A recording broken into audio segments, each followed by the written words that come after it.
Assalamualaikum warahmatullahi wabarakatuh. Di sini kami dari kelompok 9 yang beranggotakan saya sendiri Anissa Firnanda NPM 98 dan Nazila Rimadhani NPM 103 akan mempresentasikan mengenai analisis laporan keuangan internasional.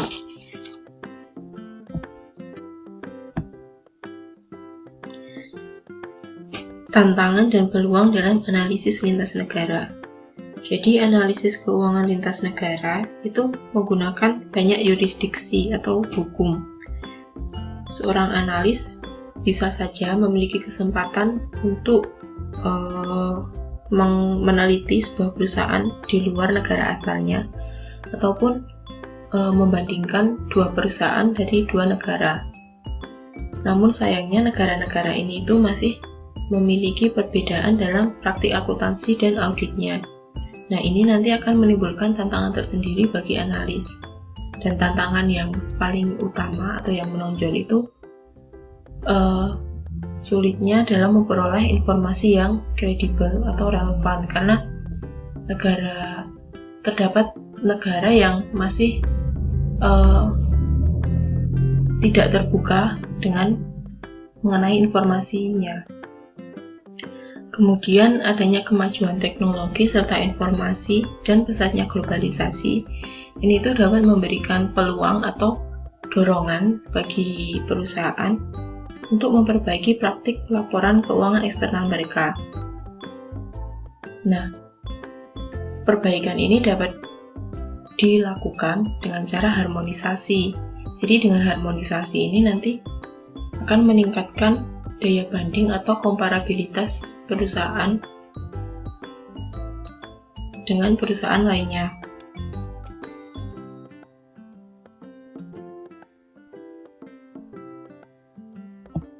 Kemudian selanjutnya ialah kerangka kerja analisis bisnis.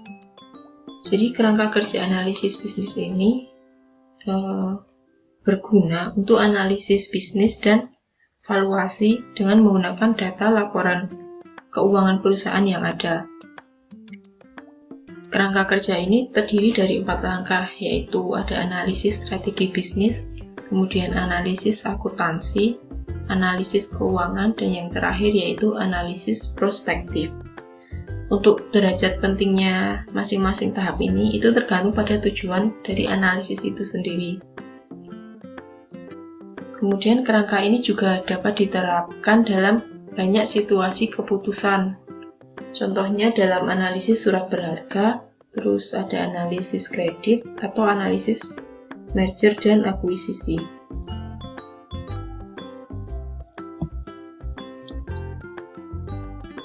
Yang pertama yaitu analisis strategi bisnis internasional.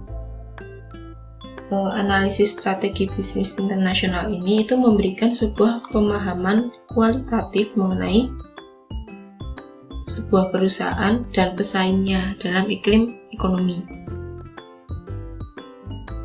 Kemudian analisis ini itu condong dengan mengidentifikasi faktor pendorong laba, bagaimana dia memperoleh laba, dan risiko usaha perusahaan. Analisis ini meliputi pemeriksaan laporan tahunan dan terbitan perusahaan lainnya, dan berbicara atau bagaimana berkomunikasi dengan staf perusahaan, analisis atau profesional keuangan lainnya untuk mendapatkan informasi.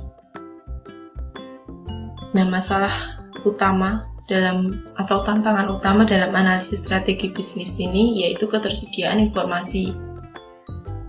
Jadi masih banyak negara yang belum terbuka dengan informasinya mereka. Jadi analis ini kadang sulit untuk mendapatkan informasi yang kredibel dan relevan. Nah, untuk menanggulangi masalah tersebut, itu analis dapat memanfaatkan World Wide Web atau yang kita kenal dengan www atau website itu untuk mendapatkan informasi secara cepat dan relevan. Selain itu, Analis juga dapat mendapatkan informasi melalui terbitan laporan internasional.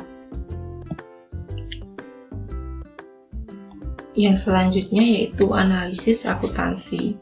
Jadi tujuan dari analisis akuntansi ini untuk menilai tingkatan di mana hasil-hasil laporan sebuah perusahaan menggambarkan realitas ekonominya. Analis ini harus menilai kebijakan dan perkiraan akuntansi perusahaan tersebut. Kemudian juga menilai sifat serta tingkat fleksibilitas akuntansi sebuah perusahaan.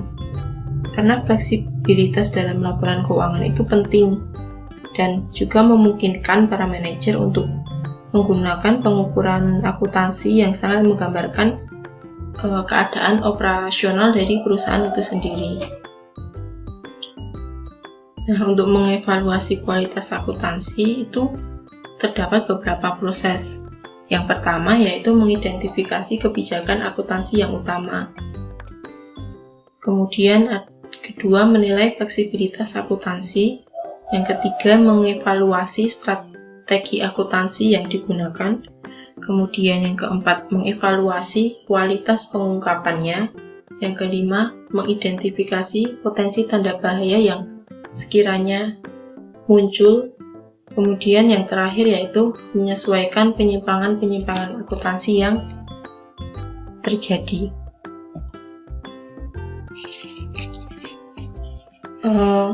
Dalam analisis akuntansi ini terdapat dua masalah utama. Yang pertama, keragaman pengukuran kualitas akuntansi dan kualitas audit antar negara. Karena karakteristik suatu bangsa itu kan berbeda-beda. Nah, itu menyebabkan keragaman itu sendiri. Jadi nanti praktik-praktik yang diminta dan diterima secara umum, pengawasan dan pelaksanaan, dan tingkat kebijakan direksi dalam laporan keuangan itu pasti berbeda antar negara. Contohnya di Jerman. Akuntansi keuangan di Jerman itu berhubungan erat dengan laporan pajak. Jadi akibatnya laporan keuangan itu dipersiapkan dengan fokusnya itu lebih pada kreditor daripada penanam modalnya.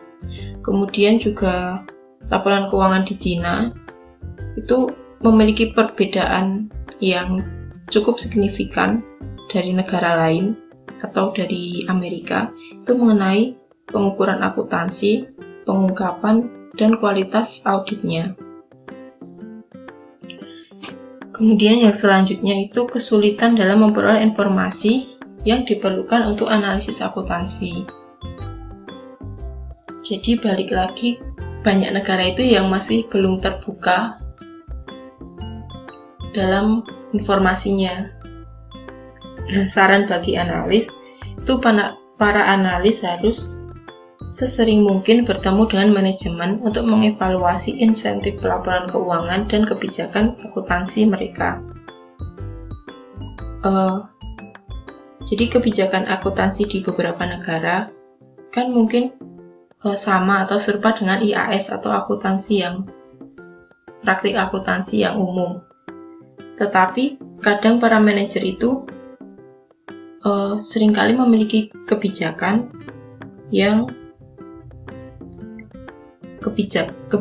atau kebijaksanaan itu yang besar dalam bagaimana kebijakan tersebut diterapkan.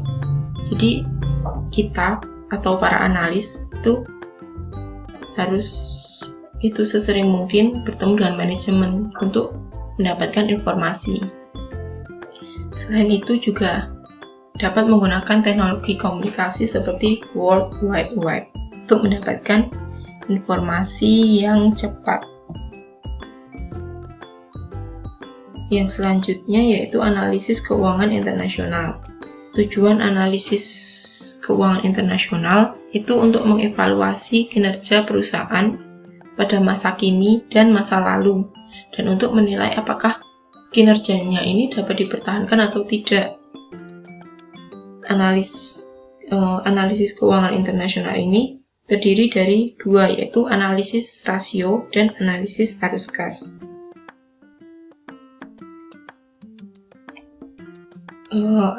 Kalau analisis rasio itu menggunakan perbandingan rasio antara perusahaan dan perusahaan lain dalam industri yang sama. Perbandingan rasio sebuah perusahaan selama beberapa tahun atau periode keuangan lainnya, dan atau perbandingan rasio terhadap beberapa tolak ukur yang absolut.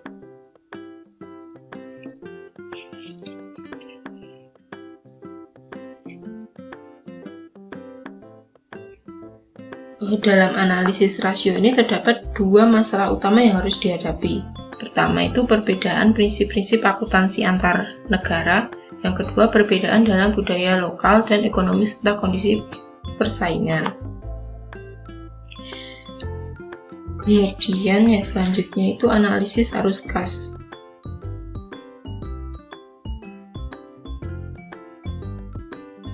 Ukuran yang berkaitan dengan arus kas sangat bermanfaat, khususnya dalam analisis internasional. Jadi kalau dalam analisis arus kas ini tidak terdapat masalah yang signifikan, karena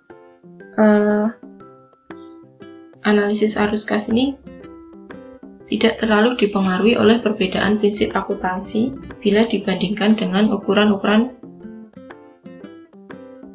berbasis laba. Kemudian untuk mekanisme penanggulangannya itu dapat dengan melakukan beberapa pendekatan. Yang pertama, analis dapat menyajikan ulang ukuran akuntansi asing menurut sekelompok prinsip yang diakui secara internasional. Atau analis dapat juga mengembangkan pemahaman yang lengkap atas praktik akuntansi di sekelompok negara tertentu.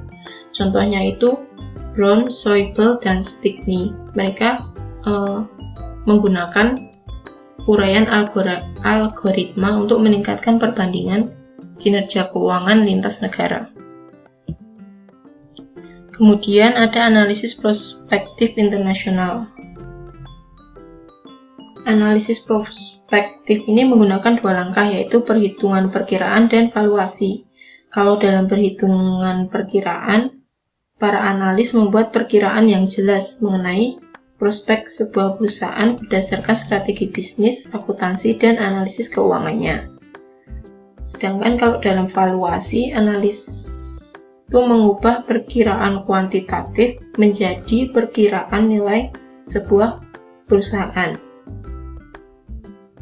Valuasi ini tuh digunakan secara lengkap atau jelas dalam banyak keputusan bisnis. Kemudian dalam analisis prospektif internasional, para ahli itu memberikan peringatan, yaitu bahwa setiap peraturan yang telah Anda pelajari di negara asal Anda itu tidak akan berguna di luar negeri. Itu kenapa? Karena praktik akuntansi di negara-negara itu berbeda. Mungkin fluktuasi nilai tukar, kemudian perbedaan akuntansinya, praktik dan kebiasaan bisnis yang berbeda, kemudian ada perbedaan pasar modal, dan banyak faktor lainnya yang akan berpengaruh besar dalam perkiraan dan valuasi internasional.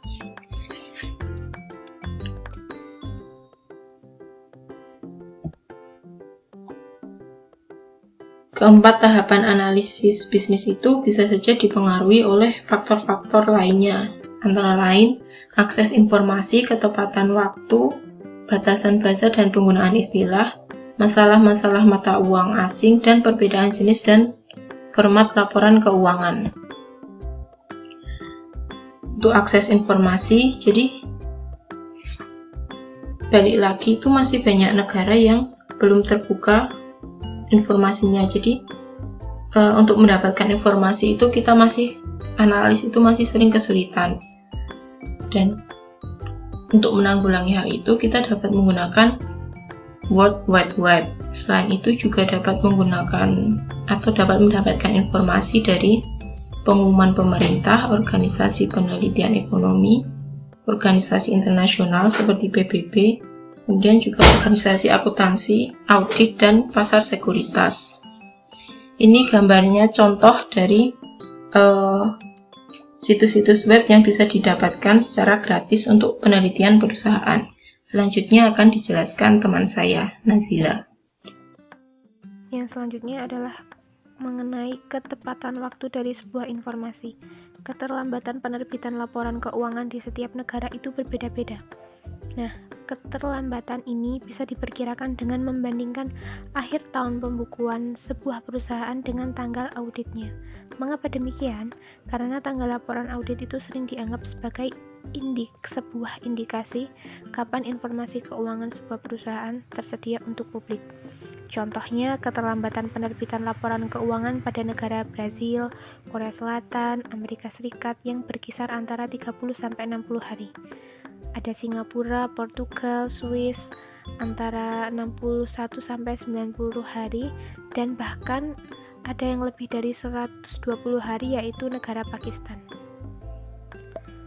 Variabilitas atau keberagaman ini dalam ketepatan waktu informasi akuntansi menempatkan beban tambahan pada pembaca laporan keuangan asing. Beban ini sangat berat bagi perusahaan-perusahaan yang keadaan operasionalnya sering berubah. Valuasi yang berarti membutuhkan pembaharuan yang konstan dari jumlah yang dilaporkan dengan menggunakan cara-cara konvensional dan di luar kebiasaan.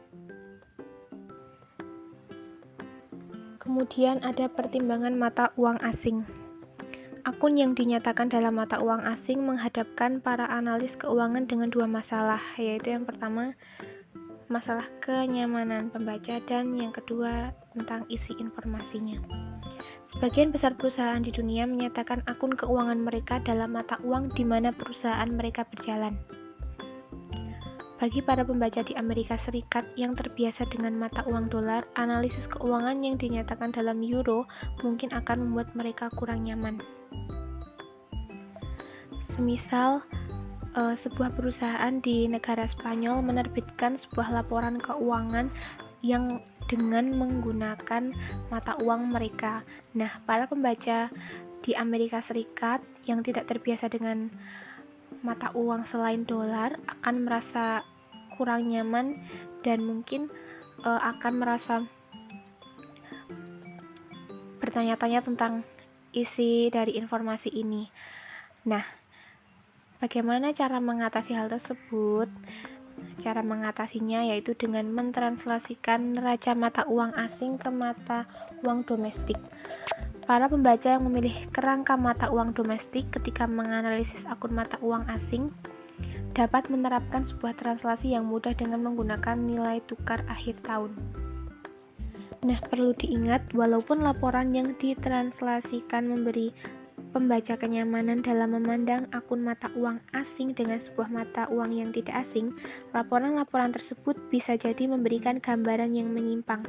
Secara spesifik, perubahan nilai tukar dan prosedur akuntansi seringkali menghasilkan ekuivalen mata uang domestik yang bertentangan dengan semua yang mendasarinya. Terlepas dari metode translasi mata uang yang digunakan, hal ini tidak selalu jelas bagi pembaca laporan arus kas gabungan. Apakah sumber dana atau penggunaan yang dilaporkan itu mencerminkan hasil keputusan operasional atau hanya sebuah perubahan nilai tukar saja? Nah, ini adalah ilustrasi tampilan 9.5 di mana laporan keuangan yang ditranslasikan dari cabang Norwegia dan tampilan 9-6 mengenai laporan keuangan untuk cabang Norwegia yang dimiliki secara utuh.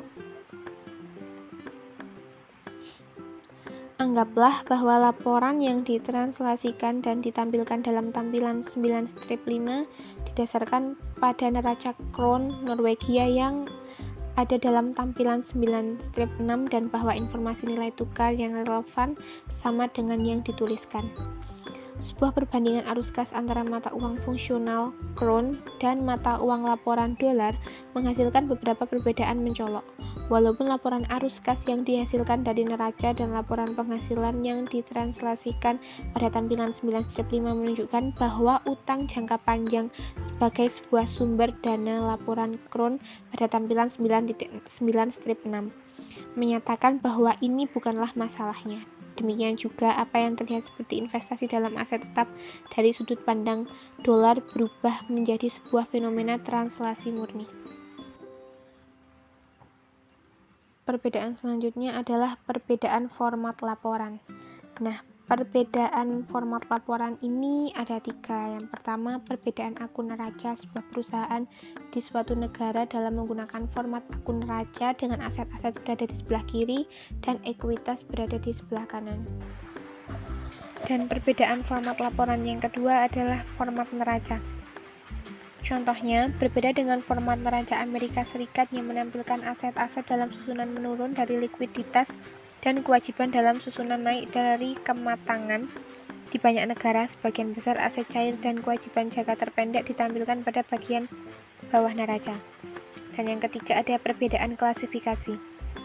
Perbedaan klasifikasi ini juga banyak di dunia. Contohnya, depresiasi yang terakumulasi dilaporkan sebagai akun kontra aset di Amerika Serikat. Di Jerman, aset yang dapat berkurang biasanya merupakan depresiasi terakumulasi bersih yang dilaporkan, tetapi semua perubahan pada periode tersebut dalam akun aset jangka panjang langsung ditampilkan dalam neraca. Di banyak negara, berbeda antara kewajiban langsung dan kewajiban tidak langsung adalah 1 tahun. Di Jerman, selisihnya seringkali 4 tahun. Buku pedoman seperti Translation Accounting bisa digunakan untuk mendapatkan informasi terperinci mengenai perbedaan klasifikasi lain yang berlaku di negara-negara individu. Perbedaan format laporan keuangan walaupun menyulitkan, namun tidak terlalu penting karena struktur yang mendasari laporan keuangan cukup sama di seluruh dunia. Maka, sebagian besar perbedaan format biasanya bisa diatasi dengan sedikit upaya.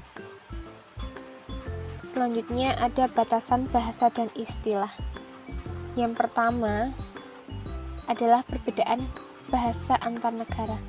Contohnya, sebagian besar perusahaan yang berlokasi di negara-negara yang tidak menggunakan bahasa Inggris menerbitkan laporan tahunan mereka dalam bahasa mereka sendiri, di mana berarti mereka tidak menggunakan bahasa internasional. Maka ini akan mempersulit pembaca di luar negara tersebut. Dan yang kedua, perbedaan istilah akuntansi. Contohnya, para pembaca di Amerika Serikat menghubungkan istilah stok dengan sertifikat kepemilikan perusahaan.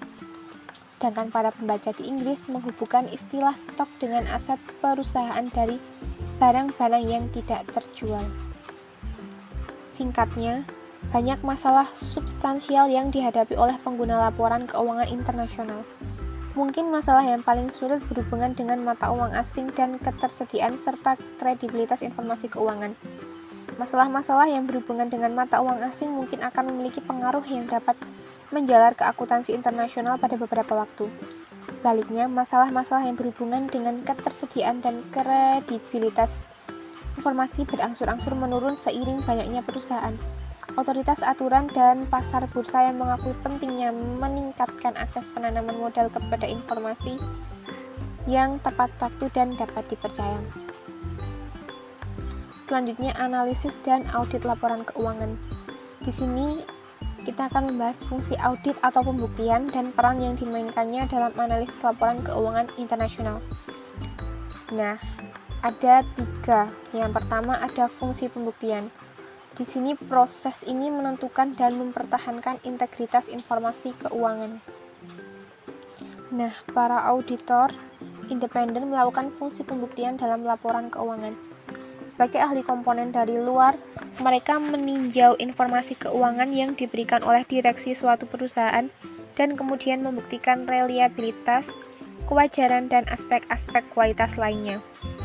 Maka di sini disebut sebagai proses yang menentukan dan mempertahankan integritas informasi keuangan. Yang kedua ada laporan audit. Laporan audit berbeda secara internasional menurut informasi yang dikandungnya. Laporan audit dalam beberapa kasus mendahului laporan keuangan utama suatu perusahaan yang ada dalam laporan tahunannya. Contohnya, laporan audit di Amerika padanya dan menentukan pendapat auditor. Sedangkan laporan Jerman mengembangkan tatanan informasi untuk mencangkup informasi tentang perkembangan selanjutnya seperti deskripsi sistem manajemen risiko perusahaan yang merupakan informasi yang berguna bagi para pembaca laporan tersebut. Yang selanjutnya, audit dan kredibilitas. Memiliki landasan-landasan meliputi tapi tidak terbatas pada sumber standar audit, pelaksanaannya, dan profesionalisme individu atau kelompok yang melakukan audit. Dan yang selanjutnya adalah mekanisme penanggulangan. Kita telah melihat bahwa laporan-laporan audit berbeda di seluruh dunia dalam isi informasinya. Kita juga telah menuliskan keragaman dalam landasan-landasan yang membantu memberikan kredibilitas fungsi pembuktian. Perbedaan-perbedaan tersebut mendukung panggilan untuk upaya-upaya harmonisasi internasional yang kuat dalam audit, sebuah organisasi ternama yang memiliki misi untuk harmonisasi standar audit global. Nah, adapun cara penanggulangannya yaitu adalah dengan melakukan audit internal. Adapun faktor-faktor yang menjelaskan pentingnya audit internal, yang pertama adalah pentingnya efektivitas sistem kontrol internal bagi suatu perusahaan. Hal ini karena audit eksternal yang aman dari sebuah laporan keuangan suatu entitas adalah sebuah syarat yang diharuskan untuk menjamin kredibilitas komunikasi manajemen dengan pihak-pihak luar. Namun itu saja tidak cukup, makanya dilakukanlah audit internal ini. Dan yang kedua, pertumbuhan dalam kebutuhan kontrol perusahaan belum pernah ada sebelumnya. Masalah-masalah keamanan yang melekat dalam sistem informasi terkomputerisasi yang ada saat ini membuat audit internal yang efektif sebagai sebuah aktivitas yang wajib. Dan yang ketiga, akuntabilitas direksi perusahaan yang makin meningkat. Yang keempat, meningkatnya kompleksitas organisasi khususnya pada perusahaan multinasional. Yang kelima, banyaknya penggabungan, akuisisi, dan restrukturalisasi perusahaan. Dan yang keenam, meningkatnya penggunaan pembayaran elektronik dan transfer lainnya untuk tujuan yang terlarang. Dan yang ketujuh, kepercayaan yang meningkat pada audit internal oleh auditor-auditor luar. Dan yang kedelapan, meningkatnya persyaratan regulasi untuk kinerja audit internal yang sejajar dengan SOX. Demikian presentasi dari kelompok kami. Saya Nazila Rimadhani dan teman saya Anissa Fernanda mengucapkan terima kasih. Semoga ini bermanfaat. Wassalamualaikum warahmatullahi wabarakatuh.